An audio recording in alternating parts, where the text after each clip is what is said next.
Monsieur, vous êtes bien Lelièvre Claude Fernand Nelly, né à Bollers en 1946 et habitant à Ytre. Tout à fait, oui. Je vous rappelle que la commission d'enquête a le pouvoir de prendre toutes les mesures d'instruction prévues par le Code d'instruction criminelle.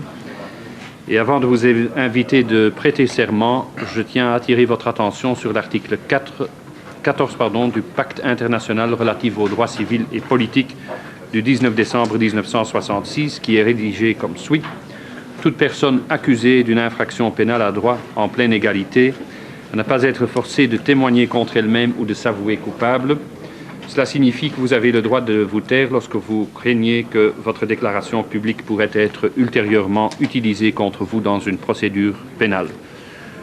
Je vous demande de prêter le serment en levant la main droite et en vous rappelant que tout coupable de faux témoignages sera puni d'un emprisonnement de 2 mois à 3 ans et privé de l'exercice du droit de vote et de l'éligibilité pendant 5 ans au moins et 10 ans au plus. Je jure de dire toute la vérité et rien que la vérité. Je jure de dire toute la vérité et rien que la vérité. Merci, Monsieur Lelièvre. Monsieur Lelièvre, vous êtes délégué général aux droits de l'enfant de la communauté française. Et en cette qualité, pouvez-vous expliquer de manière concise mais précise à la Commission quelles sont les initiatives que vous avez prises dans le dossier de Julie et Mélissa, à la demande de qui et avec quel résultat? Vous avez la parole. Vous savez qu'en tant que délégué général aux droits de l'enfant, j'ai pour mission de veiller à la sauvegarde des droits et des intérêts des enfants, et qu'une de mes missions est de recevoir des demandes de médiation, des informations ou des plaintes relatives à des atteintes portées aux droits et aux intérêts des enfants. Et c'est à ce titre que les parents de Julie et Mélissa m'ont contacté le 21 août 1995. J'ai donc pu suivre l'évolution de ce dossier pendant 1 an. Alors, si vous le voulez bien, Monsieur le Président, j'ai préparé mon intervention et la réponse à vos questions de la façon suivante. En fait, les parents m'ont saisi à plusieurs reprises. Au départ, ils me demandaient un avis général sur le problème de la disparition de leurs enfants, c'est-à-dire d'essayer de voir ce qui était possible, ce qui avait pu se passer. Donc ensuite, un peu plus tard, ils m'ont demandé d'intervenir pour améliorer leurs relations avec les autorités judiciaires et notamment pour défendre leur point de vue, c'est-à-dire d'avoir accès au dossier d'instruction. Ensuite, c'est ce que j'appellerai la 3e saisine, ils sont venus me voir pour me demander d'intervenir relativement à une piste, puisqu'un détenu de la prison de Louvain les avait contactés et prétendait pouvoir aider à retrouver les enfants. Ils estimaient que cette piste n'était pas suffisamment suivie par les autorités judiciaires et en tout cas ils se plaignaient de ne pas être tenus au courant de l'évolution de l'enquête par rapport à cette piste. En 4e lieu, et c'est probablement le résultat de cette rencontre avec ce détenu, on a imaginé avec les parents de faire un appel,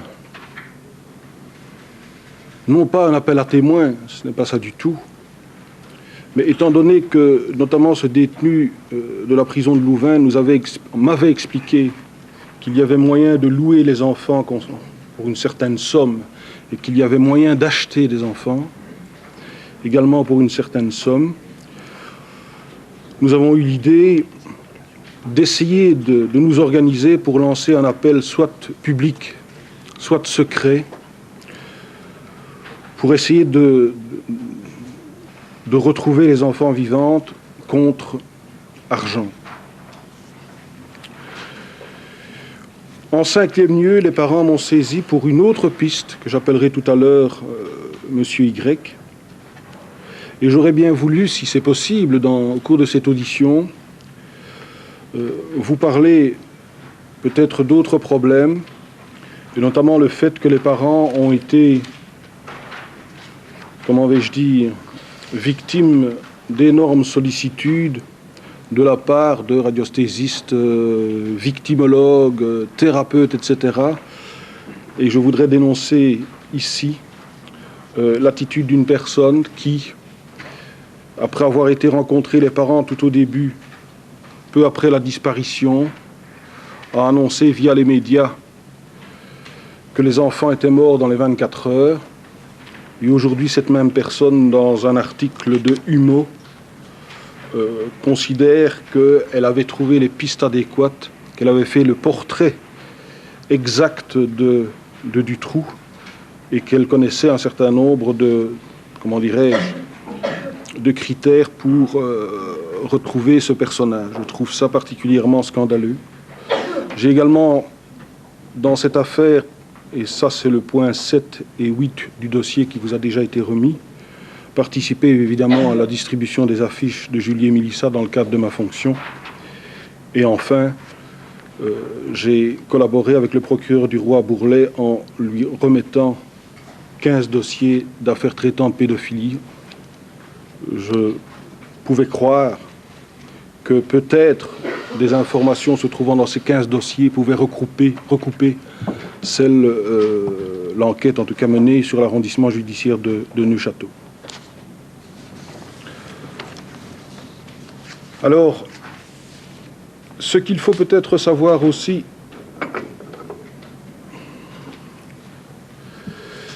c'est qu'en tant qu'instance de la communauté française, les procédures qui existent avec les autorités judiciaires sont des procédures concertées. Vous voyez, dans le cadre de ma fonction, j'ai un certain nombre de pouvoirs vis-à-vis des autorités administratives. Je peux entrer dans des bâtiments des services publics ou privés de la communauté française. Je peux demander et obtenir des dossiers dans les administrations de la communauté française, mais vis-à-vis des autorités judiciaires, c'est une concertation. Et il y a un certain nombre de procédures qui ont été convenues entre les autorités judiciaires et moi-même, peu après mon installation comme délégué général. Et je dois faire remarquer à cet égard qu'il a été convenu que lorsque je traitais de dossiers individuels, lorsque je demandais des informations, je passais par les parquets généraux.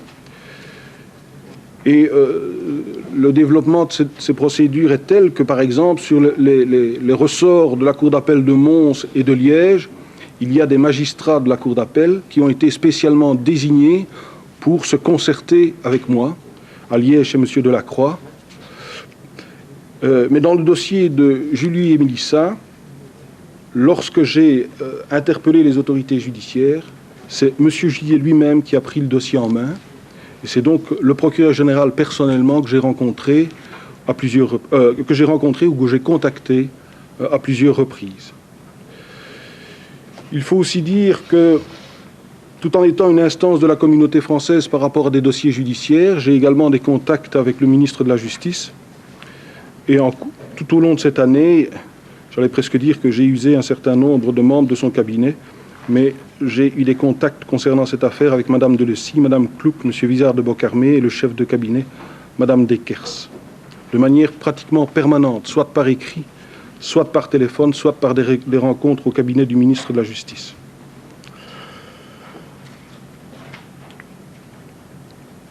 Alors, dans le dossier qui a été remis, il faut se rendre compte que lorsque j'ai écrit à une autorité judiciaire, étant donné la crainte du manque de coordination, la plupart du temps, le courrier que vous pouvez voir a été adressé à toutes les instances qui sont concernées au niveau judiciaire. Donc il n'est pas rare que j'écrivais la même lettre au procureur général de Liège, au juge d'instruction Mme Doutrève, au procureur général de Bruxelles, au procureur du roi de Louvain par exemple, au juge d'instruction de Louvain et au ministre de la Justice. Alors avant de commencer à parler des différentes saisines, je voudrais d'abord faire deux remarques. deux remarques qui me semblent importantes pour comprendre certains dysfonctionnements dans cette affaire. Pour ma part, j'ai toujours estimé que l'attitude des parents qui était de demander des comptes, de rappeler les gens à leurs devoirs, de poser des questions, était une attitude saine, normale. Mais pendant cette année, j'ai souvent senti l'inverse de la part des autorités judiciaires. Or, moins on donnait de renseignements aux parents, plus leurs interrogations étaient fortes, plus leurs questionnements étaient virulents, et plus automatiquement les autorités judiciaires s'en méfiaient. Et donc c'était une sorte d'engrenage infernal.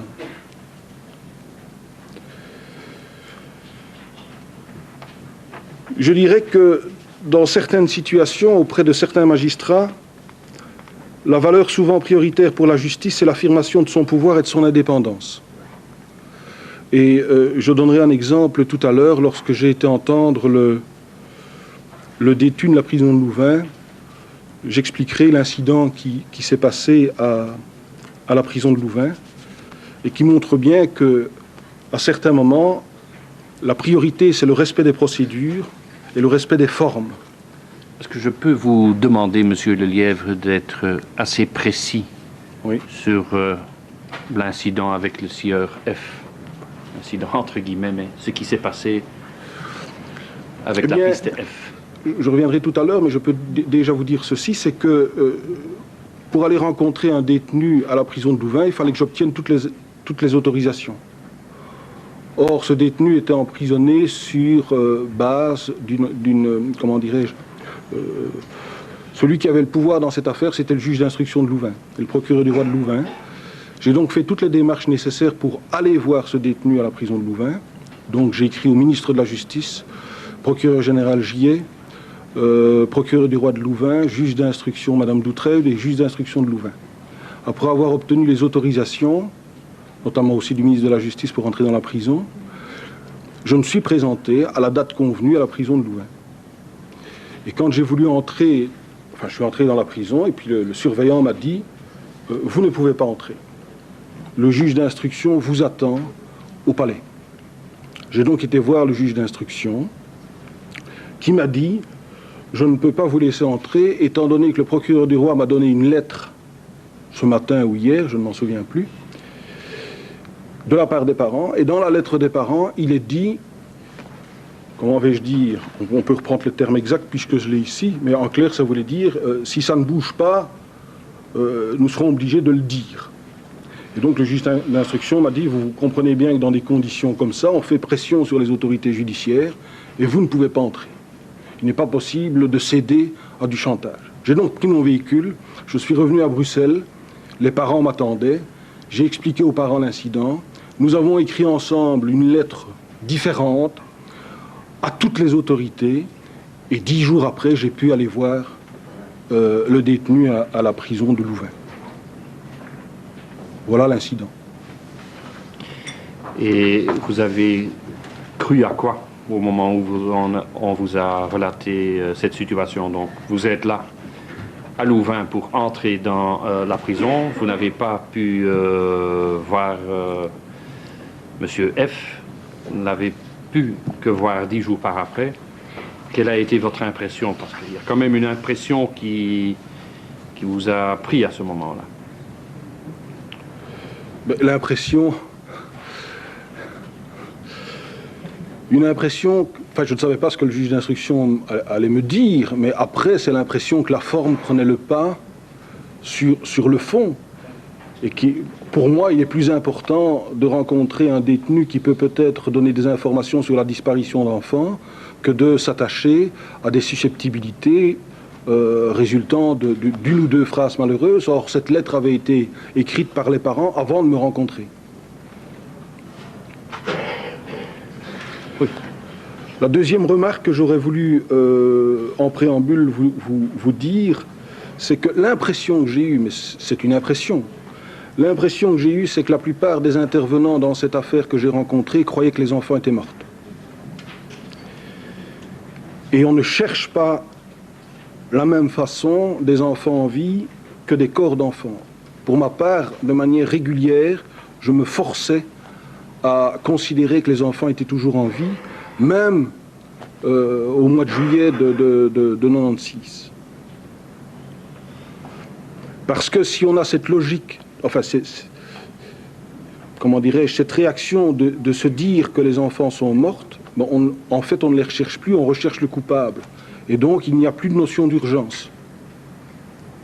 Et à ce moment-là, on peut évidemment se montrer susceptible, se braquer sur des procédures, prendre du temps pour répondre aux courriers, etc. Voilà ce que je voulais dire en termes de préambule.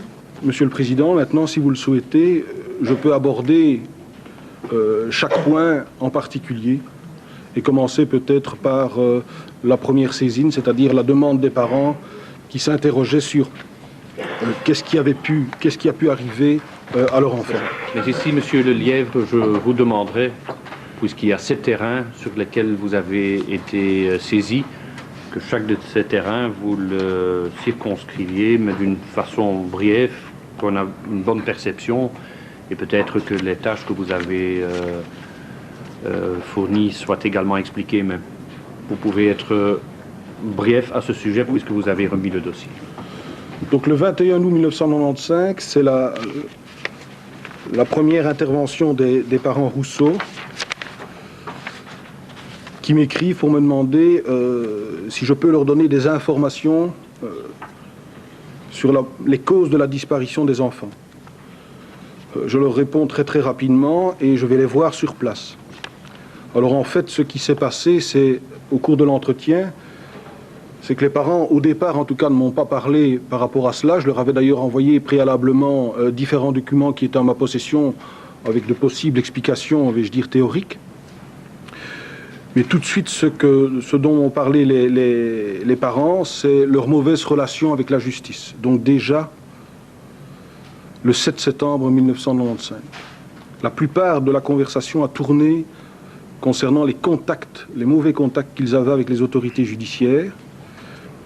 Et ensuite, des plaintes concernant une personne qui se disait spécialiste, qui était venue les entendre, qui avait profité peut-être de leur désarroi pour obtenir un certain nombre d'informations.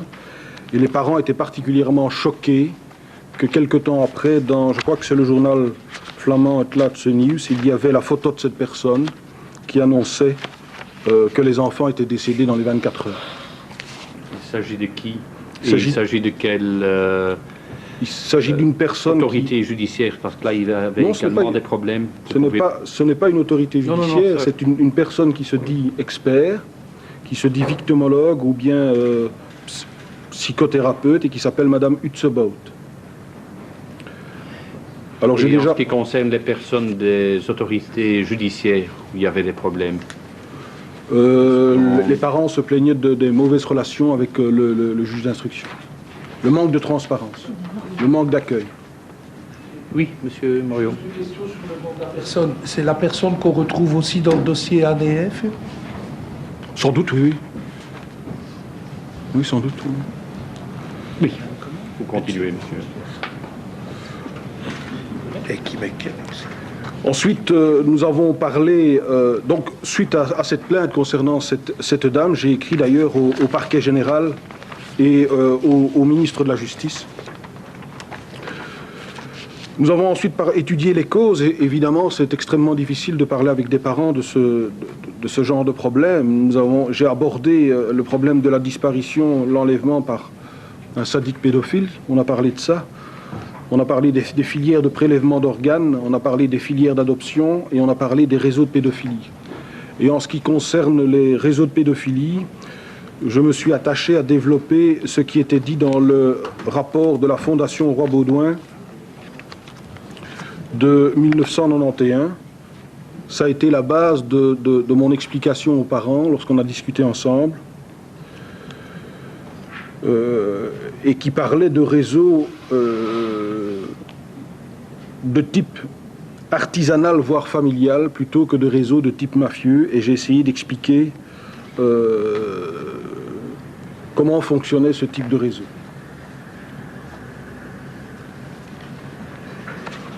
Ça, c'est ma réunion avec eux le 7 septembre 1995. Mais le temps passe, et quelque temps après, j'ai des informations plus précises concernant l'existence de réseaux. Et ces informations plus précises me feront écrire au procureur général de Bruxelles pour dire que j'avais en ma possession un certain nombre de documents qui attestaient qu'il y avait moyen, par des contacts à lancer via des revues de contacts, comme par exemple Contact International, qu'il y avait moyen d'obtenir des enfants pour soit faire des photos, soit obtenir des relations sexuelles avec les enfants. C'est ce qui m'a fait... ce qui m'a permis, lors d'une émission de télévision Fait divers du 13 septembre 1995, d'être beaucoup plus précis et d'avancer beaucoup plus des argumentations que lors de ma rencontre avec les parents le 7 septembre 1995. Dans la correspondance qui m'avait été amenée par une personne qui avait voulu rester anonyme parce qu'elle avait peur, il était indiqué dans cette correspondance que des parents louaient leurs enfants et que d'autres personnes pouvaient louer les enfants pour des relations sadomasochistes. Voilà concernant le premier point. Je ne sais pas si vous avez des questions à cet égard. Deuxième, continuez.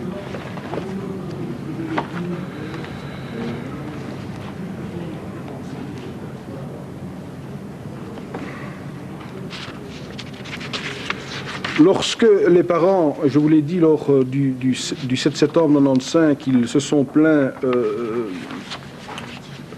de l'écoute, j'ai écrit à Madame Doutrève le 8 du 9 1995.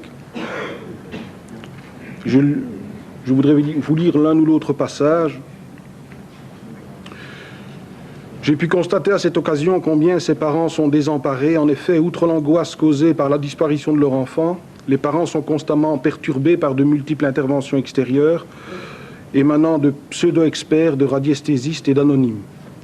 De plus, les familles souffrent de la mise à l'écart dont elles s'estiment faire l'objet de la part des autorités judiciaires. Elles vivent difficilement le fait que l'enquête semble piétiner. Et elles ont le sentiment que la justice ne les informe pas suffisamment de ces démarches, ce qui rend leur épreuve encore plus difficile, plus inhumaine. Pour ma part, je les ai écoutés au mieux, les assurant de tout mon soutien et m'engageant, comme ils me le demandaient, à vous faire part de leur vécu, afin que vous puissiez, si vous le jugez utile, tenir compte de mes informations. Et je termine en disant... Je me tiens à votre disposition si vous estimez qu'en ma qualité de délégué général aux droits de l'enfant, je suis à même de pouvoir faire quoi que ce soit dans cette affaire et je suis disposé, si vous le souhaitez, à vous rencontrer à votre meilleure convenance. À cette lettre, je reçois un accusé de réception le 11 septembre. J'ai pris bonne note de vos informations et de vos propositions. Il y a eu un entretien par après ? C'est tout.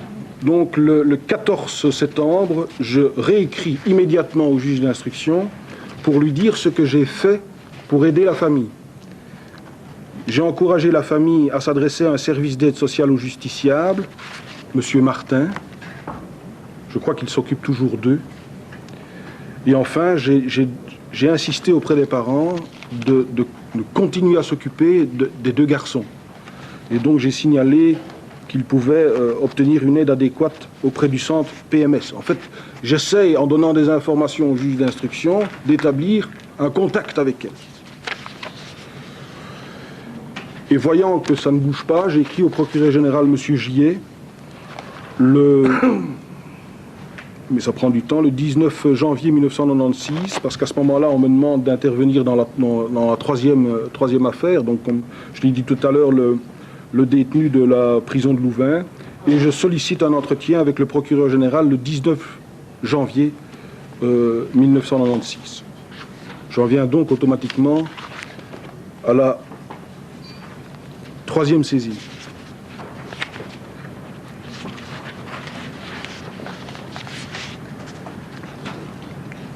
Donc c'est le calme plat de la part de Madame Doutrève.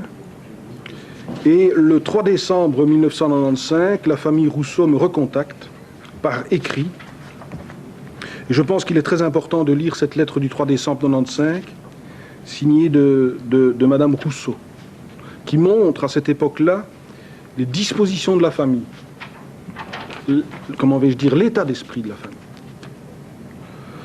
Nous avons, Monsieur Lelièvre, nous avons suivi l'émission Controverse à laquelle vous avez participé, ainsi que Madame Marie-France Bott ce dimanche 3 décembre. Tout d'abord, nous tenons à vous remercier tous les deux pour avoir mis en exergue le problème de la justice face aux droits de l'enfant. Indéniablement, nous poursuivons les mêmes objectifs, nous dénonçons les mêmes injustices. Vous par idéalisme et conviction personnelle, nous par la force des choses. Nous ne regrettons qu'une chose, que cette situation de misère de la justice belge concernant tous les problèmes relatifs aux enfants en particulier, n'ait pas été dénoncé plus tôt. En effet, Madame Bouzet avait, il y a 6 ans, déjà dénoncé cet état de choses par rapport au drame qui reste le sien, la disparition de sa fille. Pourquoi personne ne l'a-t-il écouté? Pourquoi personne n'a-t-il tenu compte de ce qu'elle avait déjà pu entrevoir à l'époque des graves dysfonctionnements de la justice, Pourquoi les personnes les plus concernées, à savoir les parents, ne sont-ils pas écoutés et relayés? Bien sûr, nous parlons, écoutez cette phrase, bien sûr, nous parlons avec passion de nos problèmes, bien sûr, nous ne pourrons jamais être objectifs et froids vis-à-vis de situations aussi insoutenables qui concernent tant d'enfants et peut-être les nôtres. Bien sûr, nous avons besoin d'être parfois guidés et conseillés pour ne pas déraper et sortir des limites si restrictives de la légalité. Mais nous ne pouvons pas accepter qu'on nous considère comme des irresponsables, des aveugles, des sourds, des muets, ou plus pernicieux comme des fous. Ne pensez-vous pas qu'il serait bon enfin de tenir compte des expériences réelles vécues par des parents ayant connu des drames tels que les nôtres et de se dépêcher de dénoncer ce qu'ils ont sur le cœur et qui ne les quittera jamais? Ne pensez-vous pas qu'il est grand temps de faire bouger les choses au niveau de la justice et que le temps de la patience est révolu? Elisabeth, Nathalie, Julie, Mélissa et tant d'autres dont on parle trop peu ne seront-elles jamais que les petites martyrs du système? J'ai la ferme conviction qu'à force de volonté et d'action, on obtiendra un jour réponse au mystère de leur disparition. À vous, personnalité influente, admirée et écoutée par le plus grand nombre, nous demandons d'oser agir en notre nom, mais surtout au nom de nos enfants. Aussi, dans un premier temps, Monsieur Lelièvre, nous souhaiterions vivement reprendre contact avec vous afin de vous exposer à un problème d'envergure, principale pierre d'achoppement dans l'enquête menée pour retrouver nos filles à l'heure actuelle et qui continue à nouveau un déni du droit de l'enfant. Ce problème est d'ailleurs à la base de notre demande d'accès au dossier d'instruction, puisque nous avons les meilleures raisons de croire que la piste la plus importante est tout à fait négligée par la justice. Sans doute parce qu'elle touche de trop près à la réalité des réseaux de pédophilie en Belgique. Je reçois bien entendu très rapidement les parents, et les parents me signent un document le 5 décembre 1995, me demander de rencontrer M. X, qui se trouve à la prison de Louvain. Les parents ont donné des informations aux autorités judiciaires, mais ils se plaignent de ne pas avoir de retour, et donc ils craignent que l'affaire soit mal suivie. C'est à ce moment-là que je demande un entretien avec Madame Doutrève, le 6 décembre 1995,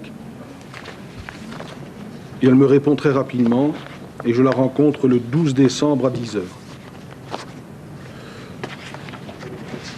Là, je lui parle de plusieurs choses. Je lui parle de l'accès au dossier d'instruction, je lui reparle de la méfiance des parents, et je lui parle de la piste évoquée par les parents relativement à ce détenu de la prison de Louvain. Madame Doutrève me dit qu'elle ne voit pas d'objection à ce que je rencontre cette personne, et elle me demande si j'ai des informations nouvelles de lui donner. Elle m'assure que tout est fait dans l'enquête, que la situation est gérée convenablement, que cette piste n'est pas négligée. Bref, je pense qu'elle essaye de me rassurer en disant que l'affaire est entre les mains de professionnels. Elle confirme d'ailleurs notre entretien en m'écrivant et en me disant « Je vous remercie de bien vouloir me transmettre d'urgence toute éventuelle information intéressant l'enquête relative à la disparition de Julie Lejeune et Mélissa Rousseau. » Votre rencontre avec ce monsieur à Louvain, Donc cette vous avez rencontre, déjà relaté, est-ce que ça a apporté quelque chose dans l'affaire? je n'en sais rien. Vous n'en savez rien. Je n'ai eu aucun retour. Ce que je peux vous dire, c'est que j'ai rencontré ce monsieur pendant 3 heures, que j'ai fait rapport à toutes les autorités dont je vous ai parlé tout à l'heure, après avoir mis de côté la difficulté d'entrer dans la prison. Lorsque j'ai obtenu donc... tout à l'heure, je parlais d'incidents de forme. Dans une de mes lettres aux différentes autorités, j'avais dit que j'avais obtenu l'autorisation du juge d'instruction et de Madame Doutrève, et j'avais terminé cette phrase en disant que le juge d'instruction se chargeait d'avertir le directeur de la prison. J'ai tout de suite eu une lettre de Madame Doutrève me disant « Je ne me suis jamais engagé à prévenir le directeur de la prison de Louvain afin que vous puissiez rencontrer le détenu. » Cette autorisation relevant de la compétence exclusive de mon collègue, M. Puissant. En fait, c'était un problème de virgule, mais c'est pour vous dire que parfois on s'est vite sur la balle quand il s'agit de la forme. Donc je rencontrais ce monsieur pendant au moins 3 heures et j'ai envoyé ce rapport d'entretien à toutes les autorités dont je vous ai parlé tout à l'heure, donc les juges d'instruction, le procureur du roi, les procureurs généraux, le ministre de la Justice. Alors je ne sais pas si cette piste était valable, je n'en sais rien. Je dis simplement que ce monsieur était indicateur de la police judiciaire de Bruxelles. Ça m'a été confirmé par les inspecteurs de la police judiciaire, M. Colson et M. Speltens. Que de contacts téléphoniques informels avec ces inspecteurs, ils m'ont dit que ce monsieur pouvait être crédible. Ce monsieur m'a raconté, ce monsieur était dans des affaires de pédophilie, de pornographie enfantine. Il m'a expliqué comment on rabattait des enfants à partir, soit par le biais de revues, soit dans les toilettes de Peep Show et de café. Cette personne m'a dit qu'on procédait par voie de boîte postale.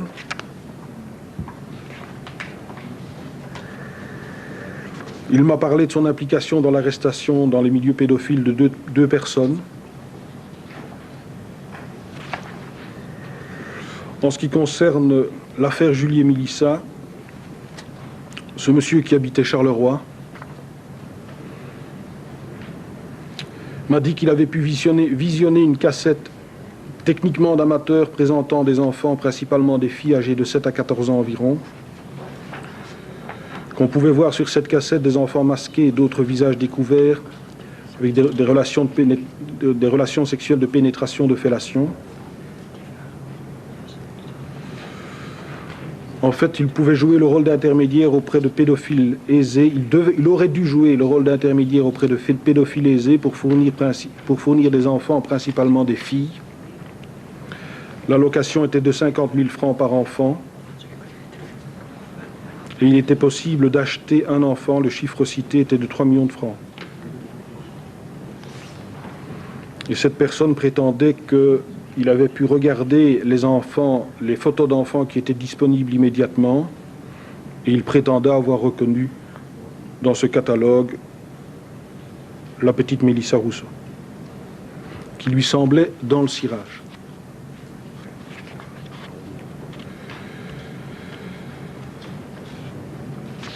J'ai rédigé ce rapport et j'ai remis un avis. Et je disais ceci: la moindre possibilité de recherche des enfants doit être exploitée. À cet égard, vu le mode de contact à établir entre ce monsieur et l'autre personne, On voit mal comment se passer de la présence active sur le terrain de M. X pour établir un contact avec la personne qui nous est inconnue. Bien entendu, on pouvait considérer qu'il y avait du chantage de la part de cette personne qui en plus était déjà poursuivie pour escroquerie et qui avait déjà été condamnée pour escroquerie. Et je posais une dernière question, puisque cet individu, donc la personne qui est incarcérée, décrit précisément la personne rencontrée, la justice peut-elle le confronter aux photos des personnes condamnées pour des faits de pédophilie ?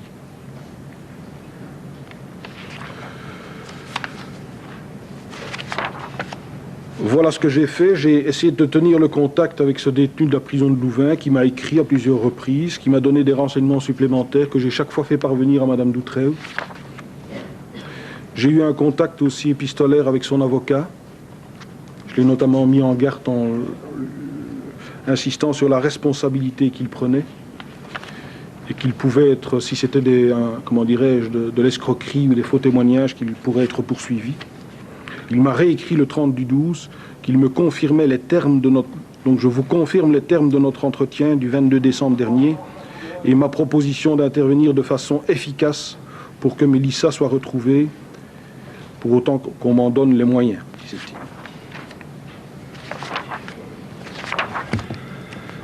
Donc je vous ai dit tout à l'heure, et je retrouve ici une lettre datée du 8 du 1 96 où je donne des informations complémentaires à Madame Doutreuil, et cette lettre est envoyée à M. Declercq, M. Gillet, M. Vanneau de Neuve, Puissant et Carmel. Madame le juge d'instruction me répond: il sera réservé à cette piste le sort qu'elle mérite dans le respect du principe du secret de l'instruction. Elle me répond ça le 11 janvier 96. Le temps passe. Assez bizarrement, ce détenu ne m'écrit plus. Et je reprends contact avec lui. Je redemande les autorisations pour aller l'entendre.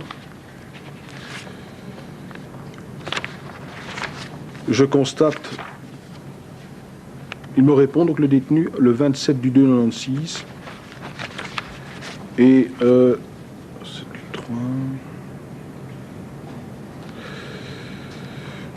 je réécris à Madame Doutreuil le 7 mars 96 pour lui dire ceci: seule une prise en considération par les autorités judiciaires de cette piste est de nature à rassurer les parents sur le fait que toutes les dispositions sont effectivement prises par la justice pour retrouver les enfants.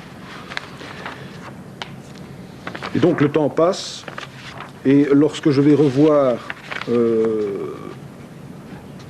ce détenu dans le courant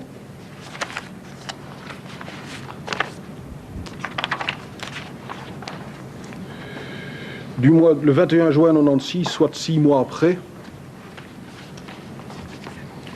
ce détenu me dit qu'il n'a reçu la visite de personne depuis que je l'ai rencontré, de personne d'autre que moi.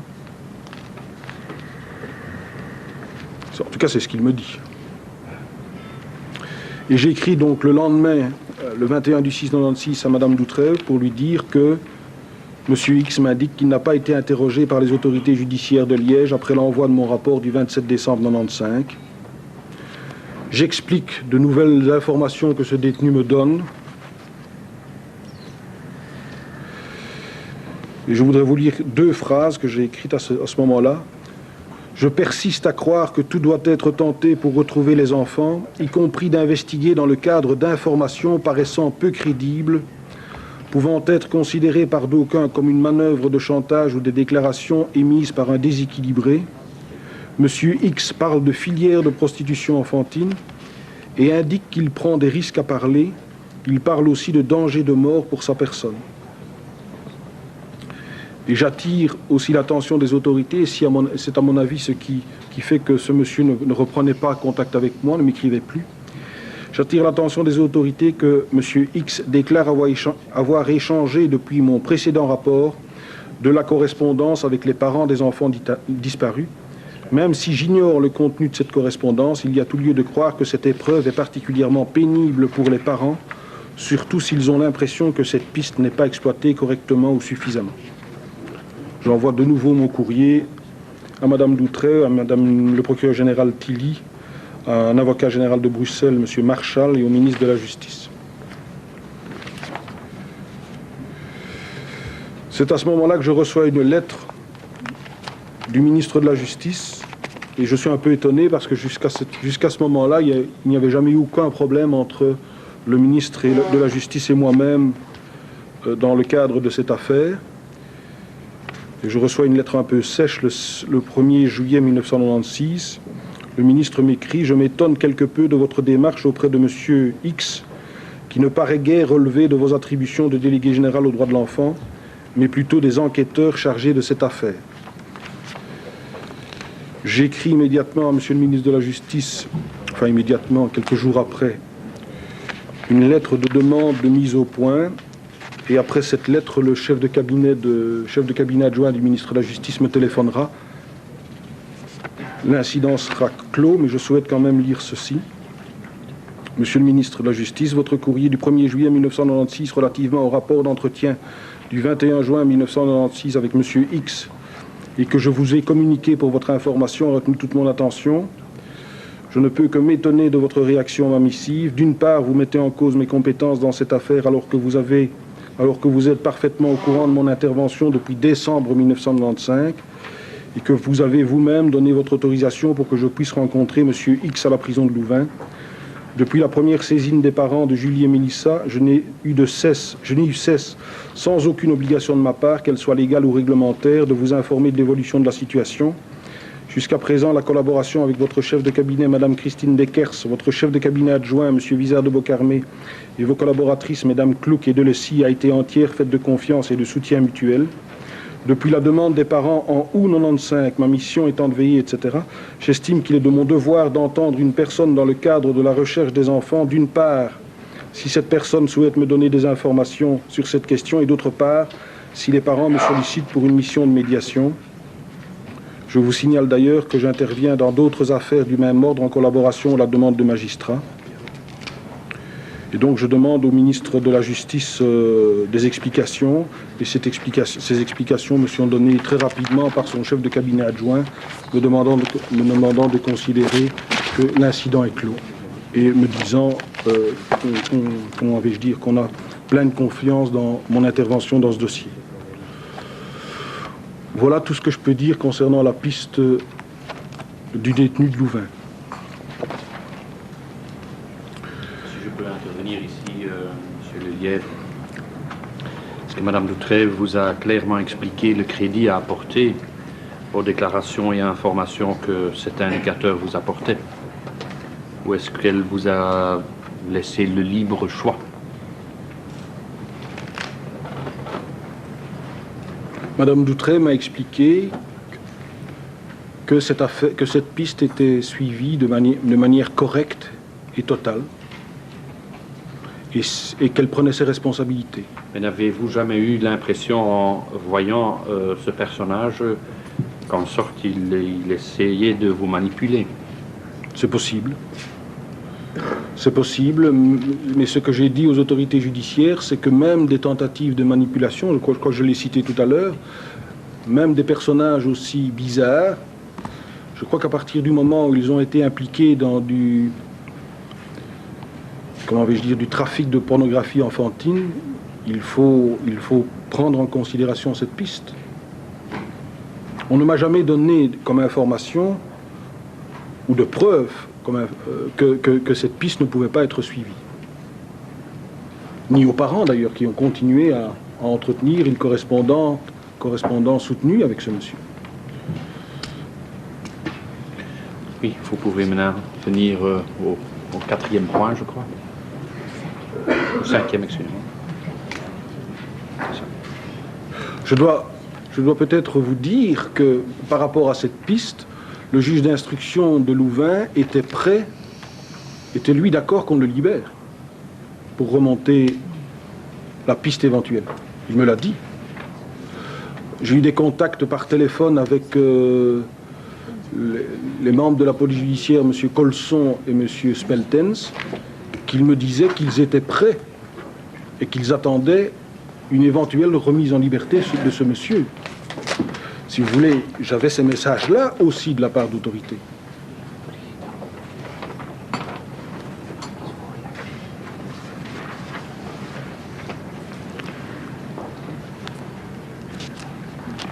Alors, concernant l'appel, je ne sais plus qui a eu l'idée, si ce sont les parents ou moi, je n'en sais rien, je m'en souviens plus. Mais à partir du moment où quelqu'un parlait de location d'enfants et de vente d'enfants, étant donné qu'on se trouvait dans une impasse, il est exact qu'on a eu l'idée d'essayer de trouver des fonds pour lancer un appel pour retrouver les enfants vivantes. Donc ce n'était absolument pas un appel à témoins, c'était une sorte d'échange qui était imaginé. Lorsque nous avons discuté de ça avec les parents, il y avait des questions particulièrement importantes, c'est ne pas nuire à l'enquête. Et à partir du moment où on ne voulait pas nuire à l'enquête, il fallait les autorisations nécessaires. Mais en préalable à une intervention vis-à-vis des autorités judiciaires pour demander un accord de principe, j'avais pris un certain nombre de contacts avec des personnes pour savoir si c'était possible d'obtenir des fonds. Et j'avais eu l'impression que c'était possible. À partir de ce moment-là, cette idée qui pouvait paraître peu extraordinaire, j'en ai parlé au ministre de la Justice qui m'a donné son accord de principe tout de suite, immédiatement. J'avais eu un contact par téléphone avec le procureur général de Liège. En tout cas, il ne m'avait pas donné son veto, il m'avait dit qu'il fallait réfléchir. Je lui ai écrit le 13 du 2, je lui ai réécrit le 10 du 4, et le 11 du 4, le procureur général me donnait son accord. Les parents, entre-temps, m'avaient signé un document me mandatant de manière extrêmement précise. Le procureur général me demandait de prendre conseil me conseillait de prendre conseil auprès du service général d'appui policier. J'écrirai le 25 du 4 96 à ce service général qui ne me répondra jamais. Et puis j'ai continué à avoir des contacts à partir de ces autorisations avec différentes personnes. Plus le temps passait, plus on s'interrogeait dans les milieux financiers sur le risque de... Comment vais-je dire? Le risque d'inciter des enlèvements d'enfants moyennant rançon, etc. Et puis le temps a passé et j'ai fini par recevoir une lettre. On a essayé d'autres personnes à la demande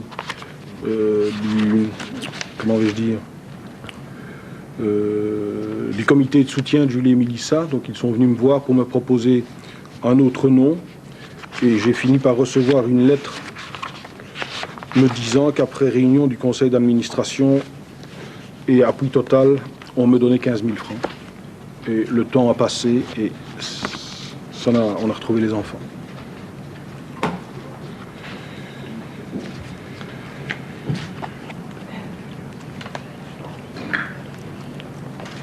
Alors j'aurais peut-être voulu revenir en arrière et vous parler de ma rencontre avec monsieur le procureur Gillet concernant l'accès au dossier d'instruction.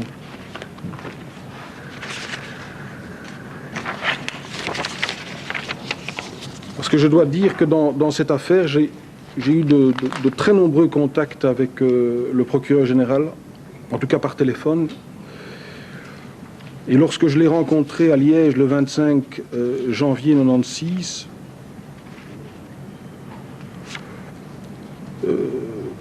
je voudrais d'abord témoigner qu'il y a eu un très très long échange. On est resté très très longuement à discuter des différents problèmes que je lui soumettais, notamment l'état d'esprit dans lequel se trouvaient les parents. Le procureur général m'a d'abord fait remarquer que le juge d'instruction était totalement indépendante. Il m'a rappelé ce que c'était que le secret de l'instruction. J'ai compris qu'il n'avait pas de contact ou qu'il ne voulait pas avoir de contact avec Madame Doutré, mais que les contacts qu'il avait, ces contacts étaient liés à ses rencontres avec Monsieur Lamoque. Quand nous avons parlé ensemble de l'accès au dossier d'instruction, Monsieur le procureur général était extrêmement partagé. Il avait d'une part le souci, me semble-t-il, de vouloir satisfaire à la demande des parents, mais d'un autre côté, il était fort préoccupé par le fait que sa décision risquait de faire jurisprudence. Et ensuite, il s'interrogeait, je pense, en tout cas de ce que j'ai pu comprendre, de l'impact de sa décision sur les autorités judiciaires. Comment vais-je dire, en clair, il se posait un certain nombre de questions, et c'est lié, si vous voulez, à ce que je disais tout à l'heure. Moins on donne d'informations, on entre dans un circuit de revendication de la part des parents, et donc la méfiance s'installe de plus en plus fort. Une des questions qu'il se posait, c'est que s'il y avait accès au dossier, qu'allaient faire les parents? Comment allaient-ils vivre des éléments de l'aspect de la vie privée des gens? Ça, c'était ce qu'il m'a dit. J'ai d'ailleurs proposé à ce moment-là, si on donnait l'accès au dossier d'instruction, j'étais à la disposition de tout le monde pour aider les parents ou de trouver une assistance psychologique si les parents devaient consulter le dossier. Je pense qu'il y avait aussi une méfiance vis-à-vis des parents si les parents constataient que le dossier n'avançait pas. Et ensuite, il y avait un souci, me semble-t-il, de protéger l'enquête. J'ai somme toute compris qu'il y avait la crainte de voir les parents mener, à partir de nouvelles informations, leur enquête eux-mêmes. Et à l'issue de notre entretien, le procureur général m'a dit qu'il allait rencontrer l'avocat des parents pour en discuter. Après cette réunion, après cet entretien avec le procureur général, j'en ai parlé aux parents. Les parents restaient tout à fait fermes, en tout cas les mamans, pour avoir un accès total et direct du dossier. Je leur ai proposé mon aide si jamais ils avaient besoin de moi et s'ils obtenaient l'autorisation de consulter le dossier. Sur ce point, nous sommes bien informés, Monsieur Lelièvre, entre autres par l'intervention du procureur général et également par les familles qui ont apporté leur point de vue.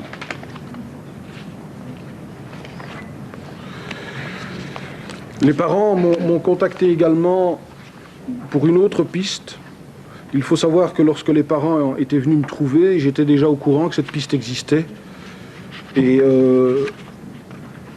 j'avais déjà donné à Madame Doutret un certain nombre d'informations, puisque c'est la personne qui était mise en cause était connue de mes services pour d'autres affaires. Et donc j'ai envoyé immédiatement, avant même que les parents ne me saisissent le 8 mai 96, un certain nombre d'informations, et notamment copie d'écriture de ce monsieur, puisqu'on avait retrouvé dans l'agenda d'un des enfants une écriture. Il y a eu encore un autre personnage, une autre personne qui m'a contacté pour venir me donner des informations. Bien que ce personnage paraissait également bizarre et étrange, j'ai en tout cas informé le comité P qui a suivi d'ailleurs les informations que donnait cette personne vis-à-vis d'un inspecteur de la police judiciaire de Liège.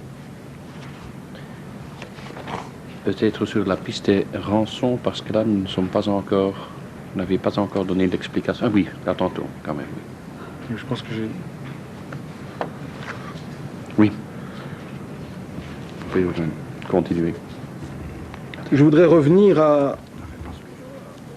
au problème de personnes qui entourent les parents et qui leur proposent des services, etc. Je dois vous dire que la personne que j'ai mis en cause tout à l'heure, je l'avais rencontrée le 9 septembre 1993, lorsque on mettait en place un groupe de travail qui allait élaborer un plan de lutte contre la pédophilie, et cette personne n'avait pas été retenue, notamment parce qu'elle ne pouvait pas attester de diplôme. J'ai été recontacté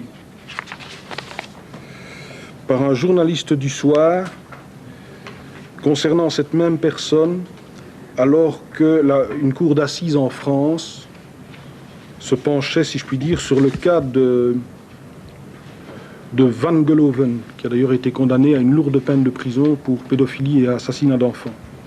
Et le titre du journaliste était le suivant: Une psychothérapeute belge vole au secours du pédophile. On peut lire que l'intervention de cette personne, qui ne s'appelait pas encore à ce moment-là victimologue, avait particulièrement étonné la cour d'assises. Je crois que je l'ai joint au dossier l'article dans le Laatste Nieuws où elle dit « Je suis convaincu que les petites filles étaient mortes 24 heures après leur disparition. Selon moi, elles ont été tuées par un pédophile qui a travaillé de manière très méthodique. »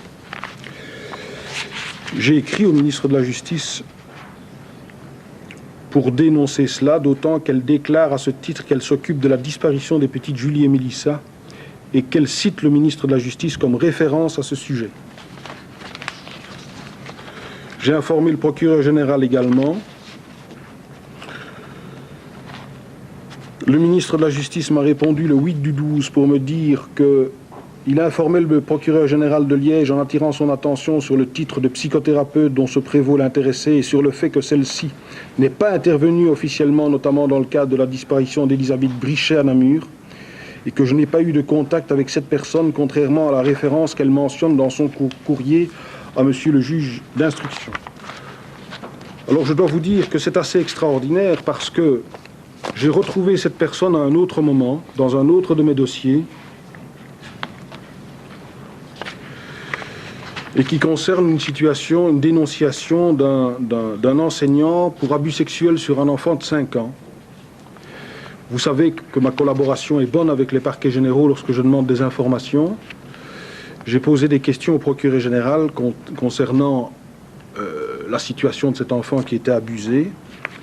Et je me suis rendu compte que les autorités judiciaires me disaient que des expertises sont en cours, notamment auprès de Madame Hutzeboot, psychothérapeute et victimologue, qui est plus spécialement chargée de soumettre Monsieur X au questionnaire destiné aux pédophiles, la certitude existe que ce monsieur n'est pas pédophile. La certitude existe à 99%. Autrement dit, cette personne réussit à devenir expert pour remettre des expertises relativement à des abus sexuels commis par des personnes. Suite à mon questionnement, le juge d'instruction, je crois, et le parquet a posé un certain nombre de questions à cette victimologue qui écrit ceci aux autorités judiciaires. J'ai travaillé pour les tribunaux et je vous fais parvenir des documents concernant la Belgique. Je m'occupe du double meurtre des 2 enfants Kim et Ken à Anvers, la disparition d'Elisabeth Brichet à Namur, la disparition de Nathalie Geesbrecht à Louvain. J'ai fait des expertises sur des pédophiles en prison. Je me suis occupé, cour d'assises, d'un suspect de viol de sa fille de 5 ans. Et actuellement, je m'occupe de la double disparition des enfants Julie et Mélissa de Liège. Veuillez contacter le ministre de la Justice, M. De Clercq, à cet égard. Son expertise n'a pas été retenue par les autorités judiciaires et le ministre de la Justice a bien confirmé que c'était tout à fait faux. Et dernièrement, je constate que ça continue, puisque le dernier article dans Humo dit ceci. J'ai demandé à un traducteur de traduire l'article. Karine Hutzeboot est victimologue spécialisée dans l'inceste et les abus envers les enfants. Elle est étroitement impliquée dans l'enquête sur les meurtres d'enfants chez nous et à l'étranger. Quelques jours après l'enlèvement de Julie et Mélissa, elle donnait à la gendarmerie et au service judiciaire un profil de meurtrier que ceux-ci ont mis sur le côté.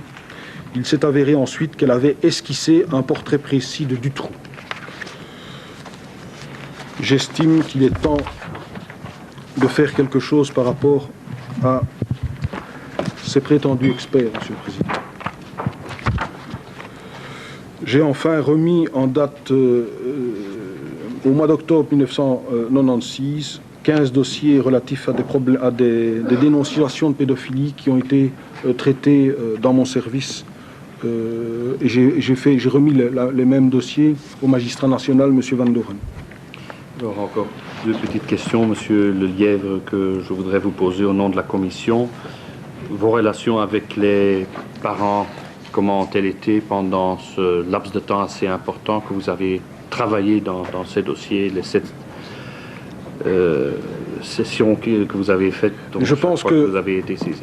Je pense que les parents, d'abord, n'ont jamais hésité, comme je l'ai dit, à me rappeler à mes devoirs. Donc, ils ont sans arrêt demandé que j'agisse en tant que délégué général. Nos relations étaient bonnes et franches. En tout cas, j'ai joué toujours la transparence. Et par exemple, les rapports que j'ai remis aux autorités judiciaires concernant l'audition du détenu de Louvain, je leur ai remis copie. Donc ils étaient informés de la plupart de mes démarches. Sauf bien entendu lorsque j'avais des informations qui étaient liées au secret de l'instruction. Donc j'ai donné des informations à Mme Doutreus quand j'ai su qu'il y avait une piste, et je n'ai pas informé les parents que je connaissais cette piste-là. Je ne voulais pas prendre le moindre risque. Mais ce que je dois dire, c'est que contrairement à ce que pouvaient croire certains, les parents réagissaient en fonction d'une stratégie qui visait à retrouver leur enfant vivant. Par exemple, lorsqu'ils sont venus me voir concernant la piste du détenu de Louvain, il avait été convenu entre nous qu'il fallait garder le secret, et je peux vous assurer que le secret a été tenu, malgré leur conférence de presse. De même, lorsqu'on a décidé de faire un appel, il fallait maintenir le secret, et les parents ont tenu le secret. Donc, les différentes interventions médiatiques que les parents ont pu faire, c'était toujours dans l'optique d'une stratégie, parce qu'il n'y avait pas moyen de faire autrement, pour essayer de faire avancer les choses pour leurs enfants. Mais quand ils avaient l'impression que les choses se faisaient normalement et se déroulaient normalement, ils étaient tout à fait capables de tenir le secret, comme je l'ai dit. Et alors, dernière question, est-ce que vous avez eu pendant vos travaux, et donc pas uniquement le dossier de Julie et Mélissa, la preuve d'existence de réseaux de pédophilie dans notre pays? La preuve, je vous ai dit tout à l'heure que j'avais remis un certain nombre de documents au parquet général de Bruxelles, puisque j'avais les 15 dossiers dont vous avez... Non, c'est concernant... c'est un particulier qui a trouvé des lettres et qui est venu me donner ces lettres, et ces lettres manifestement proposaient, comme je l'ai dit tout à l'heure, par le biais de codes et de boîtes postales, la location d'enfants pour faire des photos, pour avoir des relations sexuelles, etc. Ces documents ont été remis au parquet général de Bruxelles. Maintenant, dans les différents dossiers que j'ai remis à monsieur le procureur du roi de Neuchâtel, vous savez, il y a des données qui reviennent et qui sont indicatives de possibilités d'entrer que l'on entre dans des réseaux. C'est l'établissement de cassettes pornographiques impliquant des enfants, c'est des photos impliquant les enfants, etc. Et dans certains dossiers, ce phénomène apparaît. Chers collègues, y a-t-il quelqu'un qui veut poser une question à M. Lelièvre, collègue Moriot, collègue de Crolly? Madame de Tserclas. Monsieur Lelièvre, d'abord, je voudrais vous demander si, au travers de votre expérience, vous avez déjà entendu parler de M. Nioul. Jamais. Donc, rien en pédophilie qui puisse concerner... Dans les différents dossiers que j'ai traités, et dans le dossier de Julie et Mélissa, je n'ai jamais entendu prononcer les noms des personnes qui, pour le moment, sont incarcérées et mises en cause. Alors, de même, je puis vous dire que si j'avais eu la moindre information sur l'existence de Cash, je vais peut-être vous raconter une situation qui n'apparaît pas dans le dossier. Mais j'avais eu un contact il y a maintenant plusieurs années avec une personne qui s'occupait de location et de vente d'immeubles. Et en vendant un immeuble, elle s'était rendue compte que il y avait des gens qui louaient dans cet immeuble des appartements pour un club sadomaso. Et elle avait eu l'impression qu'on préparait une chambre d'enfants.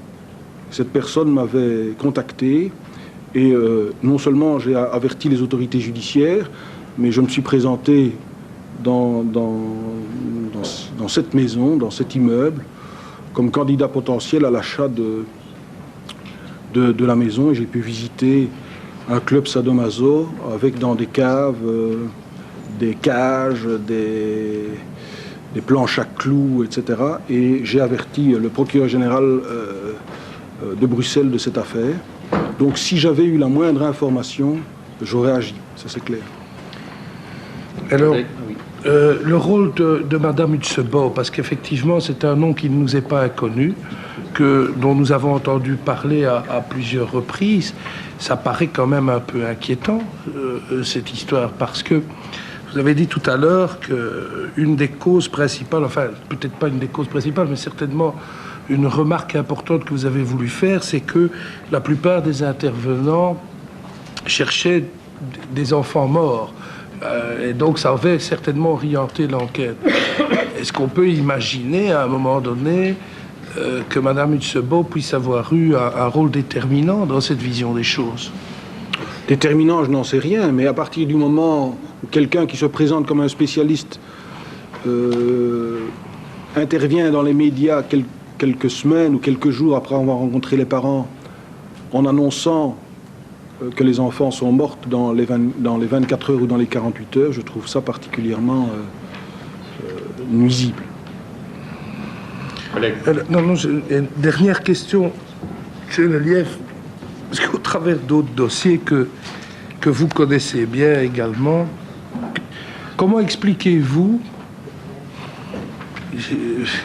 le problème de cette relation difficile, pour le moins difficile, entre la justice et plus que la pédophilie, mais vraiment par rapport aux droits de l'enfant? Quelle est un peu votre vision par rapport à cela? Parce que nous sommes ici, évidemment, dans un cas extrêmement dramatique, mais il y a d'autres cas.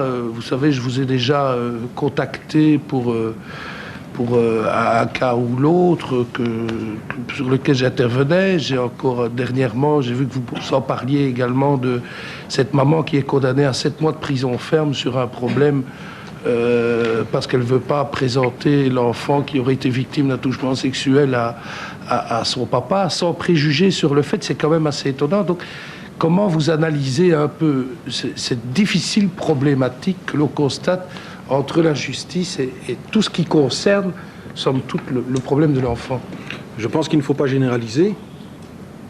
Dernièrement, donc ça n'a rien à voir avec l'affaire du trou, mais dernièrement, concernant une affaire de placement d'enfants, une cour d'appel a pris le temps d'entendre les gens pendant 2h30. Donc, il y a à certains moments des possibilités. Je constate qu'à certains moments, la justice peut être très humaine et peut prendre le temps d'analyser un dossier en profondeur. Donc je pense que c'est surtout un problème de personnes peut-être et un problème de politique développé dans certains arrondissements judiciaires. Merci. Collègue Crowley. Merci, Monsieur le Président. 3 questions relativement précises, Monsieur le Président, à Monsieur le Délégué Général. La première, est-ce que vous aviez eu des informations, je ne sais pas si elles sont établies ou pas, sur le passé du détenu F dans le domaine de la dénonciation de pédophiles? Est-ce qu'il avait déjà fait ça par le passé? Est-ce qu'il avait une implantation dans oui, le... Oui, tout à fait. Il m'a dit qu'il était, comment vais-je dire, que c'était son rôle par rapport en tant qu'indicateur pour la police judiciaire de Bruxelles. Merci.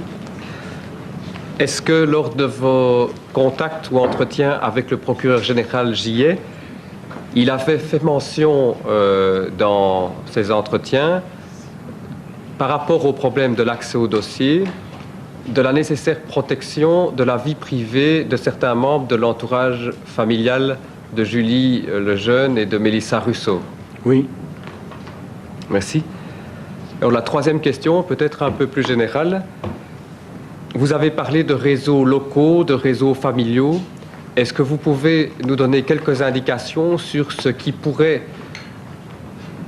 expliquer la façon dont survivent et dont se perpétuent ces réseaux envers et contre les autorités judiciaires et policières qui sont censées les débusquer et les poursuivre? Comment est-ce que cela s'organise et comment est-ce que cela peut se maintenir finalement?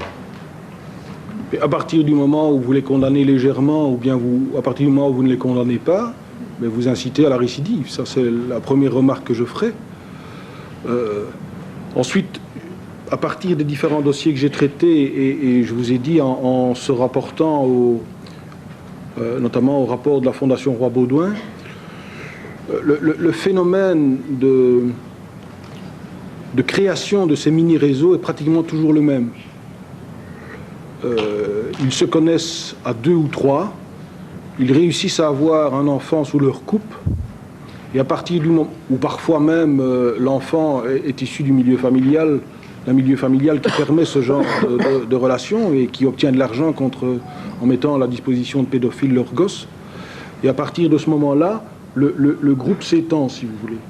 Et ce que je dirais, c'est qu'à partir du moment où le temps passe et que le groupe s'étend, ils finissent par se faire prendre. Collègue de Tircas. Par exemple, je voudrais terminer, Monsieur le Président. Je ne sais pas si c'est vrai, mais le détenu de la prison de Louvain, les 2 personnes qui étaient impliquées avec lui dans des abus sexuels sont, à ma connaissance, enfin, d'après ce que je sais, déjà en liberté. Or, il s'agissait de pornographie enfantine, c'était une sorte de petit réseau qui se constituait. Est-ce que ces petits réseaux, d'après vous, évidemment, je vous demande peut-être des précisions qui ne peuvent pas être données simplement parce qu'on ne les a pas, mais est-ce qu'éventuellement, ils développent une vision stratégique de leur implantation? Par exemple, est-ce qu'ils s'arrangent à un moment ou l'autre pour mettre des policiers ou des magistrats ou certains notables ou l'un ou l'autre puissant dans leur camp? Est-ce que vous avez déjà pu observer ce genre de choses qui peut évidemment déboucher alors sur des phénomènes ou des effets de protection, de chantage, etc. Ou est-ce que c'est relativement inconnu à ce jour? C'est relativement inconnu. Bien que la démarche, par exemple, du détenu de la prison de Louvain est une démarche quand même de ce type. En échange d'informations, on obtient une protection, une sorte de permis d'agir, si vous voulez. C'est l'impression, c'est ma perception. Collègue de Tircas. Oui, merci, Monsieur le Président. Vous avez dit que votre impression par rapport au dossier est qu'on ne cherchait plus ou on ne cherchait pas des enfants vivants. Cette impression-là, vous l'avez eue à quel moment? Tout de suite, dès que les parents vous ont contacté le 21 août 95, ou c'est au cours de l'enquête? Non, je l'ai eu tout de suite. Tout de suite, pour vous. Et qu'est-ce qui vous a amené à avoir cette impression-là? Des faits concrets, des policiers qui vous ont dit, bah, écoutez, bon... Non, je n'avais pas de contact avec la police judiciaire Je dirais, je vous raconterai un incident que m'a rapporté les parents. Un samedi, je crois, ils ont des informations d'une personne qui habite Luxembourg. Cette personne prétend avoir vu une petite fille qui ressemble comme 2 gouttes d'eau à l'un des 2 enfants. Il téléphone à la police judiciaire et M. Lamoc, d'après mes informations, n'est pas de service. Ils parviennent à persuader l'inspecteur de la police judiciaire de Garde d'avoir le numéro de téléphone privé direct de M. Lamoc.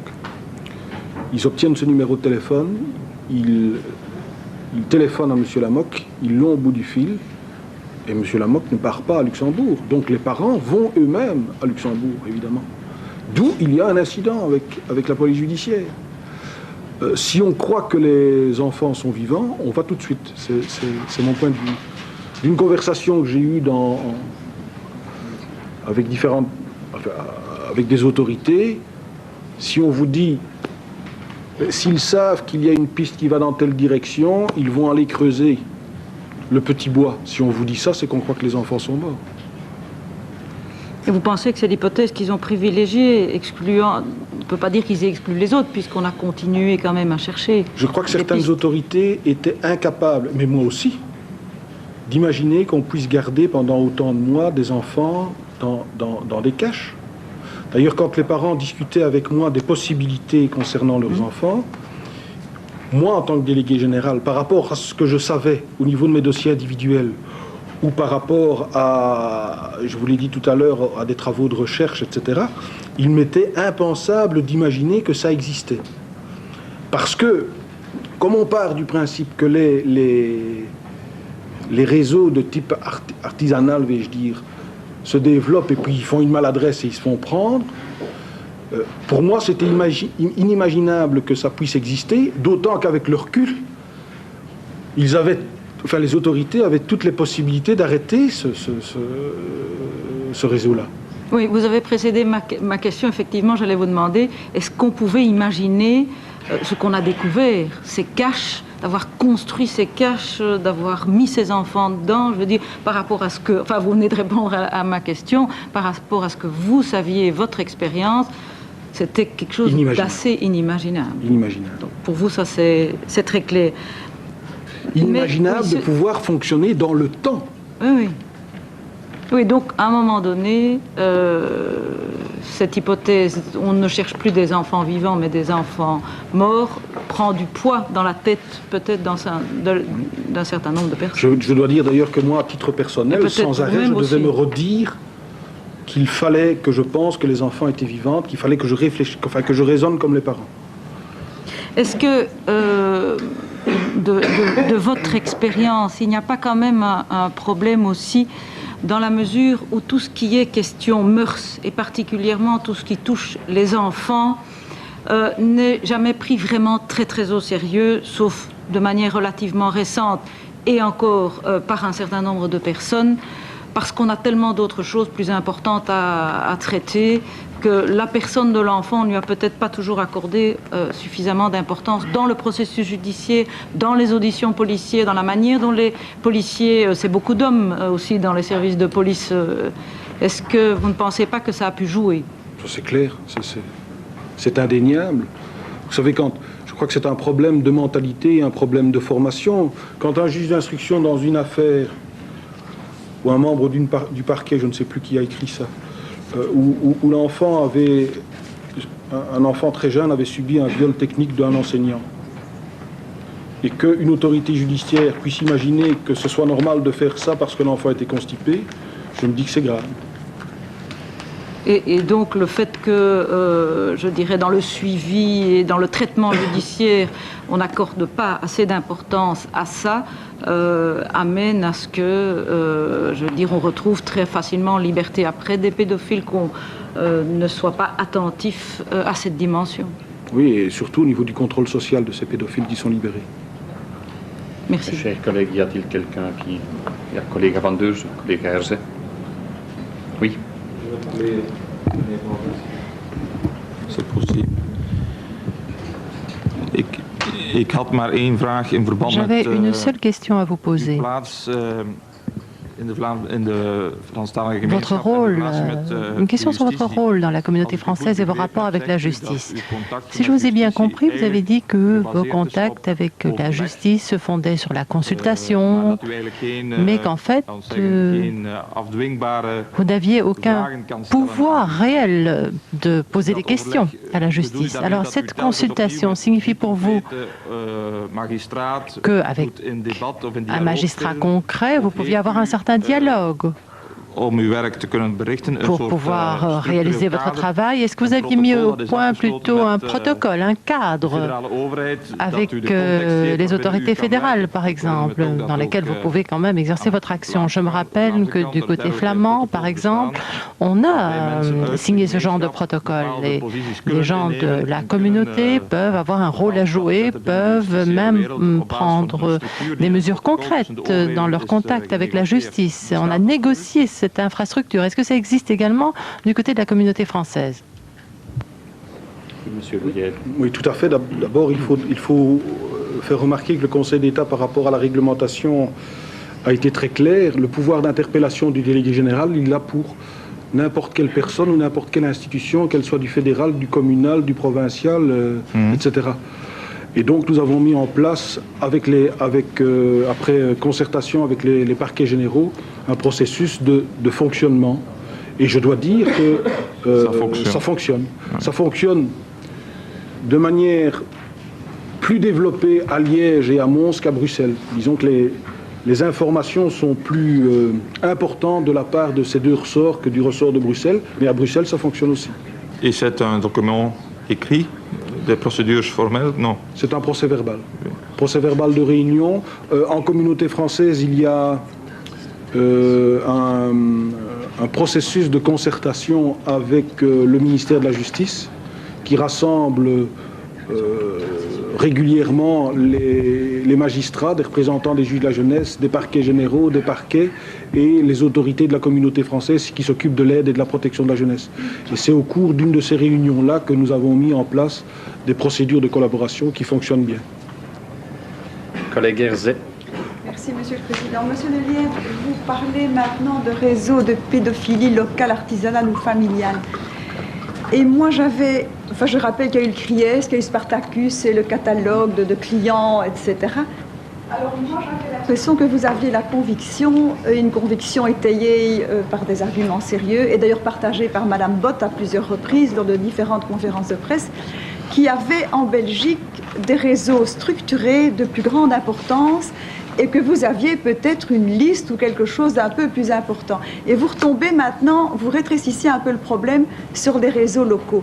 Qu'est-ce qui vous a fait changer d'avis? Est-ce que mon impression était fausse ou est-ce que... Enfin voilà, je voulais une explication à ce propos. Je n'ai jamais changé d'avis, c'est d'ailleurs ce que les parents m'ont reproché à un moment donné, de ne pas avancer dans des argumentations sans preuve. Et le CRIES, c'est la seule exception. Et Spartacus quand même aussi. Oui, mais ça c'est autre chose. Oui, mais enfin, ça, quand même des pédophiles. Attention, ça je ne nie pas. D'ailleurs, j'ai mis en évidence le problème des réseaux de pédophilie par rapport à Internet. Oui. Moi, ce que je dis, c'est des réseaux installés en Belgique qui rayonnent à partir de la Belgique. Qu'il y ait des réseaux internationaux, ça c'est clair. Ça, je ne l'ai jamais nié, mais que ça fonctionne à partir de la Belgique, à partir d'enfants qu'on enlève à Belgique et que l'on loue à partir de la Belgique, à part le CRIES, je n'en connais pas. Donc quand on parle d'une liste de clients potentiels, vous n'avez pas connaissance de cette liste, contrairement à ce qu'on a pu laisser croire ou laisser sous-entendre. Vous n'avez pas. Merci, Monsieur Lelièvre. Collègue Erdekens. Une question. Monsieur de Crolly. Voyez-vous maintenant, depuis, je dirais, la découverte du trou, une modification quand même du comportement des autorités judiciaires dans l'approche des victimes d'une part et dans la répression de la pédophilie d'autre part?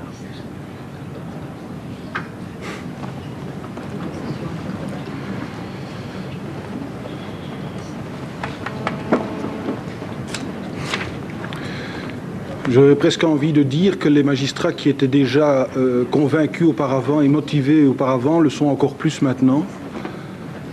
Mais je ne suis pas sûr que c'est général.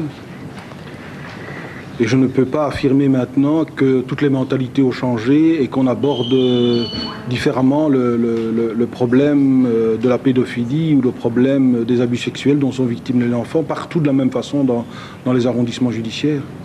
Donc il continue à y avoir une relative indifférence de certains magistrats du parquet ou du siège ou des juges d'instruction. Pas tous, mais de certains. Rien n'aurait changé pour certains. Moi, je pense qu'il y a encore des magistrats à convaincre. Oui. Donc il reste du travail à faire. Il reste du travail à faire, oui. Alors une autre question, en ce qui concerne le SGAP que vous aviez contacté pour cette prime aux informations, système qui peut parfois être très efficace, nous le savons. Le SGAP ne vous a pas répondu. Avez-vous adressé un rappel et obtenu des explications sur l'absence de réponse? Non, je n'ai pas envoyé de rappel, pour la bonne et simple raison que si j'avais obtenu l'argent, je fonctionnais seul. Oui. Alors vous qui êtes l'un des... J'aurais fonctionné seul. Oui. l'un des meilleurs spécialistes, je dirais, en communauté française de tous ces problèmes de maltraitance d'enfants et notamment d'abus sexuels et de pédophilie dont peuvent être victimes les enfants. Est-ce que vous pouvez donner des conseils à notre commission sur, je dirais, des propositions à formuler au ministère de la Justice, au système éducatif en général, dans un souci de prévention d'une part, de répression?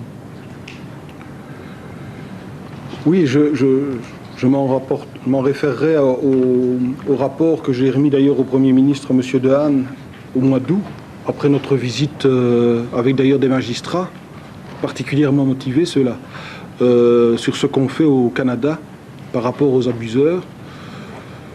Je pense que par rapport aux abuseurs, il faut revoir le système de libération conditionnelle. Il faut d'ailleurs revoir aussi la procédure d'octroi de grâce royale.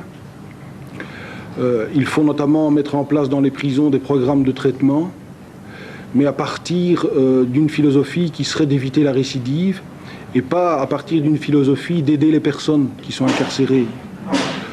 Autrement dit, tout le monde ne peut pas bénéficier de ces traitements thérapeutiques.